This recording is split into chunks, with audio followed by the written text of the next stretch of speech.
Bonjour et bienvenue sur la chaîne du lombricompostage facile.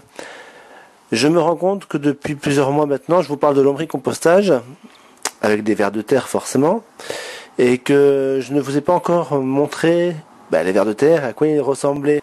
L'objet de cette vidéo, c'est de vous montrer les vers à différents niveaux de maturité.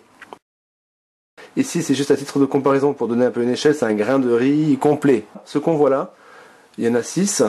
Hop, là, ce sont des cocons. Les vers ne pondent pas des œufs, ils pondent des cocons. Et les cocons contiennent environ entre 2 et 4 petits vers à l'intérieur. Un cocon, c'est donc tout petit.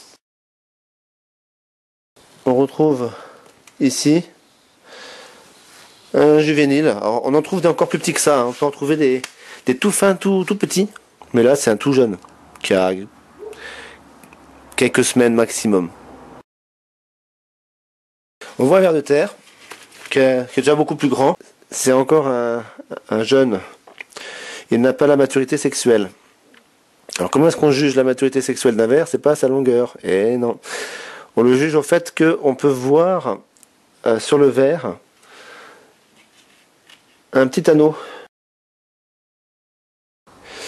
J'ai trouvé un ver dans mon lombricomposteur où on voit très bien le collier dont je parlais, qui est la preuve de la maturité sexuelle des vers. Donc celui-ci par exemple a un collier très marqué. Et ce que j'ai constaté souvent, c'est que quand je prends le bac du fond et que je le récolte, le bac le plus en bas donc, souvent les vers que je retrouve sont des vers à maturité faible. Les matures sont souvent à l'étage du dessus. J'espère que cette vidéo vous a plu. Si c'est le cas, n'hésitez pas à me le dire et à la liker. Si ce n'est pas le cas, n'hésitez pas à me le dire aussi pour que je puisse progresser. Salut!